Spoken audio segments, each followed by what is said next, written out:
د یو ملک پاچا و، هغه یو ډیر ښایسته باز ساتلی و په کوم به چې هغه ښکار کوو. باز دې ته وفادار او د باچا په اشارو باندې ګرځېدو. یوه ورځ هغه ورک شو، د پیدا کېدو باوجود هم پیدا نه شو. باچا په ټول ملک کې ډنډوره وغږوله او د باز پیدا کېدل شروع شول په ټول ملک کې. دلته باز د یوې بوډۍ ښځې جونګړې ته لاړ. بوډۍ ښځه ناپوهه او جاهله وه. هغې چې کله باز ولیده نو ویل ته د کومو بې عقلو په لاس ورغلی چې هغوی ستا وزرونه نه دي تراشلي او نه یې ستا نوکان پرې کړي او نه یې ستا دا کږه مښوکه سمه کړې.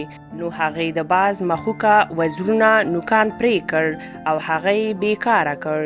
د باچا مزدورانو د باز پیدا کېدو په لټه د دې بوډۍ تر کوره پورې راورسېده او باز یې ترېنه یووړ او د باچا په خدمت کې حاضر کړ او ټوله قصه یې ورته وکړه. باچا ډېر وژړل او باز ته یې وویل دې ته همدغه علاج وکړم چې دې بوډۍ در سره وکړ.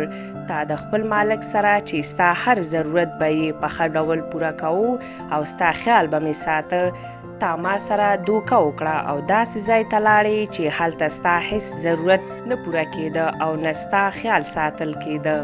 بس ذلت ستا په مقدر کې ولیکل شو. نو درنو لیدونکو، دې باز نه مراد انسان او بوډۍ نه مراد دنیا ده. جاهله بوډۍ دا بې وفا دنیا ده او څوک چې دې طرف ته مایل شوی دی هغه ذلیل او بې عقله دی.